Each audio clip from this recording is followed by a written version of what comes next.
Madam President, I rise in opposition to the nomination of Ms. Kelly Craft to serve as the next U.S. Ambassador to the United Nations. As a firm believer in the strength and power of U.S. diplomacy, there are three main reasons I oppose Ambassador Craft's nomination. First and foremost, she lacks the experience necessary to stand up for American values and promote our national security on the global stage. Second, during her brief diplomatic tenure in Canada, she posted so many absences that I cannot describe it as anything less than a dereliction of duty. Ambassador Craft has also been unable or unwilling to convince the Senate that she will fully separate her professional obligations from her family's business interests. We cannot have an ambassador to the United Nations who risks using this incredibly influential position in ways that could benefit her own family's finances. This position is one of the most important diplomatic posts in our government. It's a global stage. And every leader who serves in this role must always put the country first. Since its founding, some of our most distinguished public servants have represented the United States at the UN. George H.W. Bush, Jean Kilpatrick, Thomas Pickering, Madeleine Albright, John Negroponte, Susan Rice, Samantha Power. These Americans brought to the table years of experience as former ambassadors, senior State Department officials, National Security Council staff, and more. Ambassador Craft simply cannot match the foreign policy and national security expertise offered by these distinguished leaders. Before serving as the U.S. ambassador to Canada, she had no previous significant foreign policy experience or executive experience at all. It would seem that her most relevant credential is that she, along with her husband, contributed more than $1 million to the president's campaign. During the confirmation process, Ambassador Craft's performance suggested a deep lack of knowledge and applicable experience. Now, I want to be clear. This is not a judgment on her character. This is merely an assessment of her ability to represent the United States of America on the world stage, where she will grapple with some of the most complex and challenging foreign policy issues of our time. When asked to identify at her hearing the most pressing issues facing the UN and comment on how the United States could leverage the UN to pursue our national foreign policy priorities, Craft displayed no sophisticated understanding of the many challenges confronting our country. She failed to mention North Korea's aggression or nuclear proliferation. She failed to mention ongoing threats from Iran. She failed to mention China's growing power and Russia's continued benign influence. When asked about the two-state solution, she could not articulate a viewpoint. When asked by Senator Paul whether she believed the Iraq war was a mistake, she replied that she was, quote, not going to second-guess the Bush administration. In response to Senator Cardin's question about the threat of climate change, she said that the United States does not need to be a member of the Paris Climate Agreement in order to show leadership. All the more disturbing are her past comments on climate change, like when she said, and I quote, I believe there are scientists on both sides that are accurate.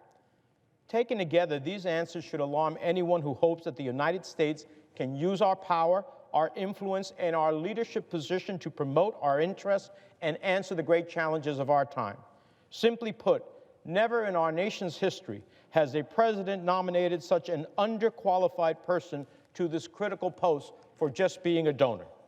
Ms. Craft also lacks the professionalism needed to be the UN ambassador. As our ambassador to Canada, she had one job: to represent the United States in Canada. Yet during her time in Ottawa, the defining characteristic of her service appears to be how little time she actually spent there. And the numbers speak for themselves. During the 608 days she served as U.S. ambassador in Ottawa, she spent 357 days outside of Canada. Let me repeat that.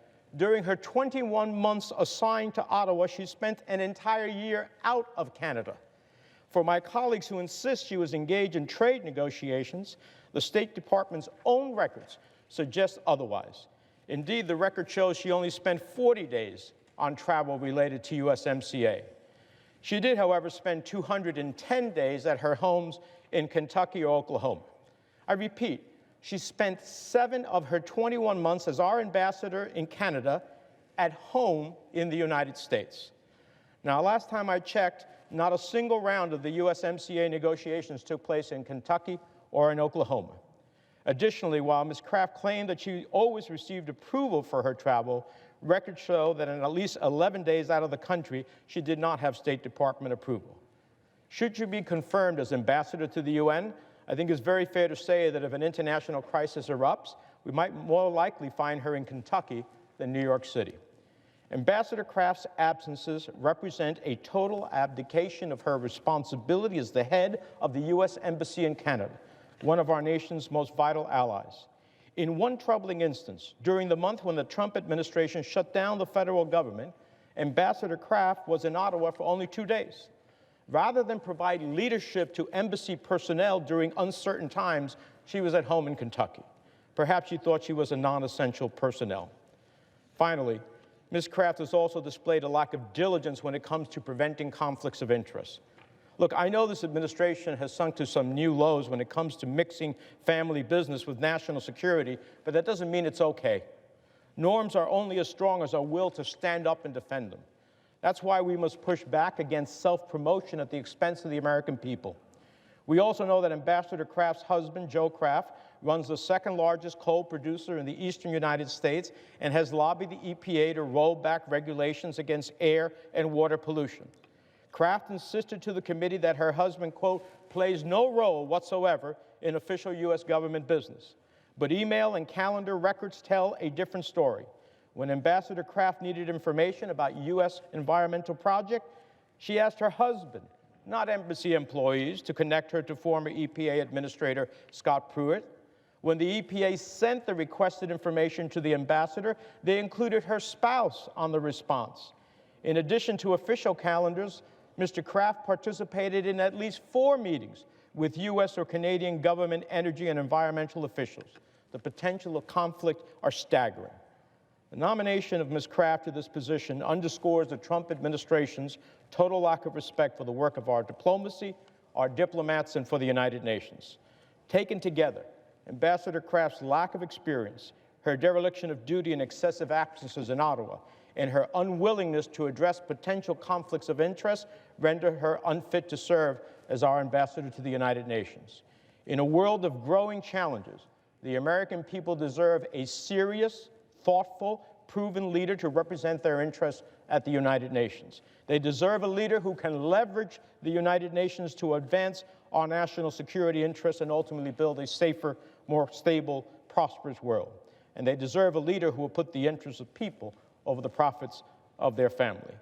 Kelly Knight Craft is not that leader. For those reasons, I will vote no on this nomination and urge my colleagues to join me.